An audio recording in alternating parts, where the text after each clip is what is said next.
नमस्कार बच्चों। कक्षा 8 के बच्चे मेरे साथ हिंदी व्याकरण का पाठ 7 पढ़ेंगे। वाक्य विचार।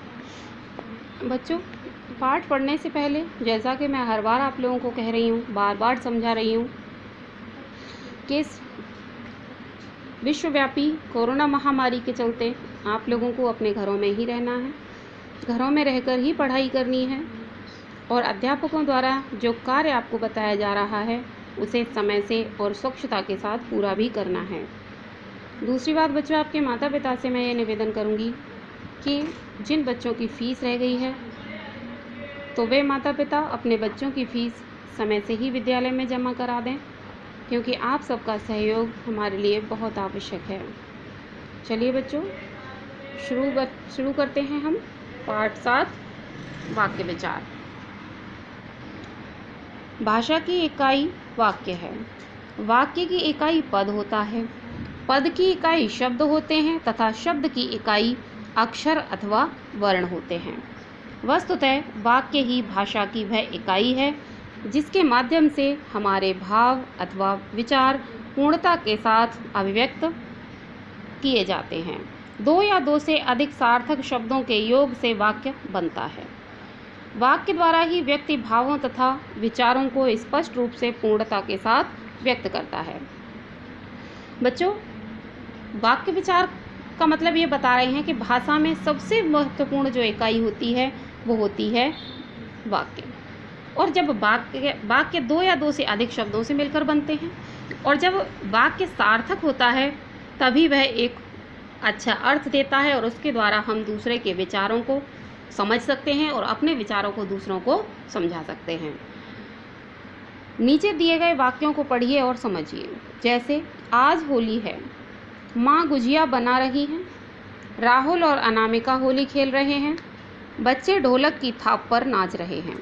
ये अलग अलग वाक्य हैं बच्चों, परंतु इन वाक्यों ने ऐसा लग रहा है कि होली के बारे में सब कुछ कह दिया है। उपर्युक्त सभी वाक्य इनमें कहे गए कथन स्वयं में पूर्ण हैं, अपने आप में ये वाक्य पूर्ण हैं तथा उनसे एक अर्थ भी अभिव्यक्त हो पा रहा है और उनसे एक अच्छा अर्थ भी निकल कर आ रहा है। अब बाकी की परिभाषा। वह शब्द समूह जो अपना अर्थ पूर्ण रूप से स्पष्ट कर दे वाक्य कहलाता है। अर्थात शब्दों का एक ऐसा समूह जो पूर्ण रूप से अपना एक अर्थ स्पष्ट करता है वो वाक्य कहलाता है। वाक्य के अंग। वाक्य को कर्ता तथा कार्य के आधार पर 2 अंगों में विभाजित किया जाता है। वो अंग कौन से हैं वाक्य के? उद्देश्य और विधेय। अब इसमें बच्चों उद्देश्य क्या होता है? जिसके बारे में कुछ कहा जाता है उसे सूचित करने वाले शब्द को उद्देश्य कहते हैं। अर्थात जिसके बारे में कुछ कहा जाता है, जो बातें जिस व्यक्ति के बारे में या जिस वस्तु के बारे में कही जा रही हैं, तो जिसके बारे में कही जा रही हैं वही उसका उद्देश्य होगा। जैसे, माताजी मंदिर जा रही हैं, सागर कहानी लिख रहा है। यहाँ माताजी और सागर के बारे में कुछ कहा गया है, अतः इन वाक्यों में माताजी तथा सागर उद्देश्य हैं। इस प्रकार हम कह सकते हैं कि किसी भी वाक्य का कर्ता ही उस वाक्य का उद्देश्य होता है। अब बच्चों, विधेय क्या होता है? उद्देश्य के द्वारा किया गया कार्य विधेय कहलाता है। अर्थात अब जैसे आपने इसमें पढ़ा था कि सागर और माताजी के बारे में बताया जा रहा था, तो इसमें माताजी और सागर उद्देश्य थे, लेकिन उनके द्वारा जो कार्य किया जा रहा था वो विधेय था। ऊपर दिए गए वाक्यों में माताजी द्वारा मंदिर जाना और सागर द्वारा कहानी लिखना ये कार्यकर्ता द्वारा विधान किए गए हैं, अतः ये विधेय हैं, जो अभी मैंने आपको समझा दिया। अब आता है बच्चों पदक्रम। पदक्रम क्या होता है? वाक्य में शब्द प्रयुक्त नहीं होते बल्कि पद प्रयुक्त होते हैं। अर्थवाची और संबंधवाची शब्द मिलकर एक पद बनाते हैं। ये पद ही वाक्य में प्रयुक्त होकर अर्थ को स्पष्ट करने में सहायक होते हैं। वाक्य में पदों का सही क्रम ही पदक्रम कहलाता है। हिंदी भाषा में वाक्य संरचना की दृष्टि से जिस नियम का पालन किया जाता है उसके अनुसार पद का क्रम होता है कर्ता का विस्तार, कर्ता, कर्म का विस्तार, कर्म, और क्रिया का विस्तार, क्रिया का क्रियापद का कर्म होता है। जबकि अंग्रेजी भाषा में वाक्य की रचना प्रकृति हिंदी भाषा से भिन्न होती है। यहाँ पदक्रम होता है कर्ता, क्रिया, कर्म। ठीक है, ये बता रहे हैं कि हिंदी में और इंग्लिश में दोनों में अंतर होता है वाक्य बनाने में। दोनों में बहुत कुछ अंतर होता है। जहाँ पहले हिंदी में पहले जहाँ कर्ता आता है उसके बाद कर्म आता है और उसके बाद क्रिया आती है, वही इंग्लिश में पहले कर्ता आता है उसके बाद क्रिया आती है और फिर कर्म आता है। तो ये दोनों भाषाओं में अंतर है यहाँ पर। अब आता है बच्चों वाक्य के भेद। वाक्य के भेद, इसमें वाक्य के भेद प्रमुख रूप से दो आधारों पर किए जाते हैं। वाक्य दो आधार पर भेद किए गए हैं, रचना के आधार पर और अर्थ के आधार पर। अब रचना के आधार पर, अर्थ के आधार पर दो भेद कर दिए, अब इनके भी अलग अलग भेद हैं। रचना के आधार पर वाक्य के 3 भेद हैं, सरल वाक्य, संयुक्त वाक्य और मिश्र वाक्य। और अर्थ के आधार पर वाक्य के 8 भेद हैं, विधानवाचक, निषेधवाचक, प्रश्नवाचक, आज्ञावाचक, विस्मयादिवाचक, संदेहवाचक, इच्छावाचक और संकेतवाचक। अब बच्चों पहले हम पढ़ते हैं इसमें रचना के आधार पर। रचना के आधार पर वाक्य के भेद 3 होते हैं। नंबर 1 होता है इसमें सरल वाक्य। जिस वाक्य में एक उद्देश्य और एक ही क्रिया प्रयुक्त हो वह सरल वाक्य कहलाता है। जिसमें उद्देश्य भी एक है और क्रिया भी एक ही उसके द्वारा करी जा रही है, अर्थ कर्ता भी एक है और उस कर्ता के द्वारा एक ही क्रिया की जा रही है, वह सरल वाक्य होता है। जैसे खरगोश सो रहा है, कछुआ चल रहा है। अब आता है बच्चों संयुक्त वाक्य। जब 2 या 2 से अधिक साधारण वाक्य समानाधिकरण समुच्चय बोधकों यानी पर, किंतु, और, या आदि से जुड़े होते हैं तो वे संयुक्त वाक्य कहलाते हैं। जैसे ये बता रहे हैं कि इसमें संयुक्त वाक्य क्या होते हैं, जिसमें 2 या 2 से अधिक साधारण वाक्य जुड़ जाते हैं और कुछ समुच्चय बोधक शब्दों द्वारा वे जुड़ जाते हैं तो वे संयुक्त वाक्य कहलाते हैं। और वे समुच्चय बोधक शब्द कौन से हैं? पर, किंतु, और, या आदि। अब कुछ उदाहरण। मगरमच्छ ने बंदर को भोजन पर बुलाया, ये एक वाक्य हो गया। परंतु वह उसकी चाल को समझ ना सका, ये दूसरा है। तो दोनों को परंतु के साथ जोड़ दिया, इसलिए ये संयुक्त हो गया। बहुत तेज बारिश हो रही थी, अपने आप एक वाक्य, इसलिए मैं घर से नहीं निकल पाया। मैं घर से नहीं निकल पाया अपने आप में एक वाक्य है और इसलिए शब्दशेष को जोड़ दिया गया, तो ये संयुक्त हो गया। पहले वाक्य में 2 उपवाक्यों को परंतु योजक से जोड़ा गया है। यहाँ एक कार्य की दूसरे पर निर्भरता दर्शाई गई है और यह संयुक्त वाक्य है। दूसरे वाक्य में परंतु योजक 2 अलग अलग वाक्यों को जोड़ रहा है, दोनों में अलग अलग वाक्य जोड़े जा रहे हैं।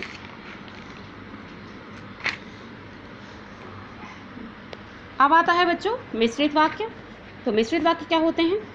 जब किसी वाक्य में एक उपवाक्य प्रधान तथा अन्य उपवाक्य आश्रित हों तो वह वाक्य मिश्रित वाक्य कहलाता है। यह वाक्य व्याधिकरण समुच्चय बोधकों कि, क्योंकि, ताकि, आदि, यदि, तो, जो आदि के द्वारा जोड़ दिए। इनमें भी समुच्चय बोधक शब्द लगाए जाते हैं और समुच्चय बोधक शब्दों के द्वारा ही ये जोड़े जाते हैं, परंतु इनमें एक ही वाक्य प्रधान होता है और अन्य वाक्य इस पर या तो उपवाक्य होते हैं और इस पर आधारित होते हैं।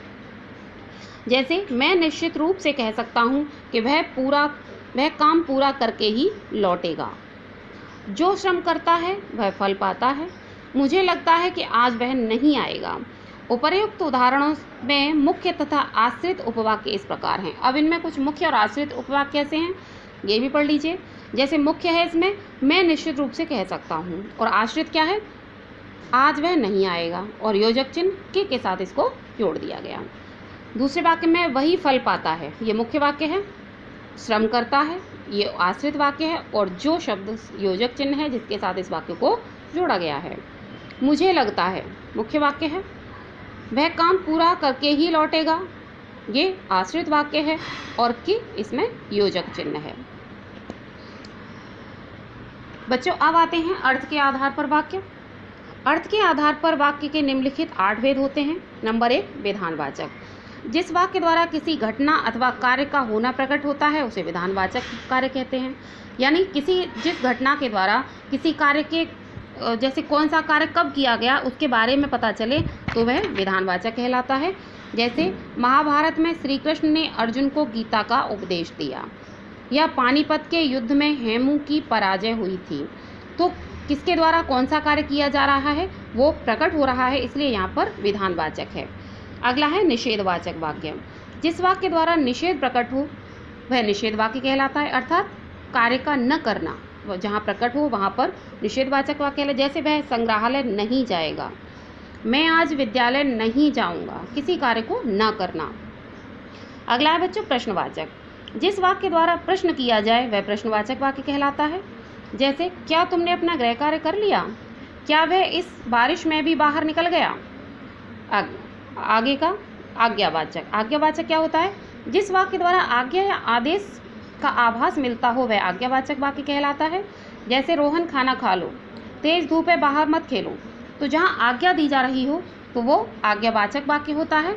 और आज्ञा, जैसे रोहन खाना खा लो, रोहन से कहा जा रहा है कि वो खाना खा ले। अगला है बच्चों विस्मयादिबोधक, अर्थात जहाँ आश्चर्य से सूचक बातें आती हैं। जिस वाक्य द्वारा आश्चर्य, क्रोध, घृणा आदि का भाव प्रकट हो वह विस्मयादिबोधक वाक्य कहलाता है। जैसे अरे तुम अभी तक सोए नहीं, छी कितनी गंदगी है यहाँ। तो जहाँ घृणा या आश्चर्य या क्रोध का भाव प्रकट होता है वहाँ पर विस्मयादिबोधक वाक्य होते हैं। अब आता है बच्चों नंबर 6 संदेहवाचक। जिस वाक्य द्वारा किसी कार्य के होने में संदेह हो वहाँ संदेहवाचक वाक्य होता है। किसी कार्य के बारे में संशय प्रकट करना, जैसे शायद आज तेज बारिश होगी, संभवतः है वह इस बार क्रिकेट टीम में तुम्हारा चयन हो जाएगा, संभावना व्यक्त की जा रही है। अगला है बच्चों इच्छावाचक। जिस वाक्य द्वारा इच्छा या स्तुति अथवा आशीष प्रकट किया जाए वहाँ इच्छावाचक वाक्य होता है। किसी के द्वारा आशीर्वाद देना, अपनी इच्छा प्रकट करना, वो इच्छावाचक वाक्य कहलाते हैं। जैसे ईश्वर उनकी रक्षा करे, सदैव खुश रहो। अब आता है बच्चों संकेतवाचक वाक्य। संकेतवाचक वाक्य क्या होता है, जिस वाक्य द्वारा अपेक्षा या संकेत प्रकट हो वह संकेतवाचक वाक्य कहलाता है। जैसे यदि मुझे अच्छे अंक प्राप्त होते तो मेरा दाखिला अच्छे कॉलेज में हो जाता। यहाँ संकेत दिया जा रहा है कि यदि ऐसा होता तो ऐसा हो जाता, यदि समय पर डॉक्टर आ जाते तो वह बच जाता। अर्थात जहाँ संकेत, दूसरे किसी का संकेत दिया जाए वो संकेतवाचक वाक्य कहलाता है। बच्चों अब इस पाठ की कुछ मुख्य बातें, इनको भी पढ़ लीजिए। पूर्ण रूपेण अर्थ स्पष्ट करने वाला पद समूह वाक्य कहलाता है। उद्देश्य तथा विधेय वाक्य के 2 अंग हैं। किसी वाक्य का कर्ता उस वाक्य का उद्देश्य कहलाता है। कर्ता के द्वारा किया गया कार्य विधेय कहलाता है। वाक्य के भेद प्रमुख रूप से 2 आधारों पर किए गए हैं, रचना के आधार पर और अर्थ के आधार पर। रचना के आधार पर वाक्य के 3 भेद हैं, सरल वाक्य, संयुक्त वाक्य और मिश्रित वाक्य। अर्थ के आधार पर वाक्य के 8 भेद हैं, विधानवाचक, निषेधवाचक, प्रश्नवाचक, आज्ञावाचक, विस्मयादिवाचक, संदेहवाचक, इच्छावाचक और संकेतवाचक। बच्चों ये पाठ मैंने आप लोगों को पूरा पढ़ाया है। उम्मीद करती हूँ कि घर में बैठकर आप इस पाठ को 1 बार, 2 बार, 3 बार फिर से दोहराएंगे, घर में ही रहेंगे, सुरक्षित रहेंगे। और जिन बच्चों की फ़ीस अभी रह गई है तो उनके माता पिता से मैं निवेदन करूँगी कि कृपया अपने बच्चों की फ़ीस विद्यालय में जमा करा दीजिए। धन्यवाद।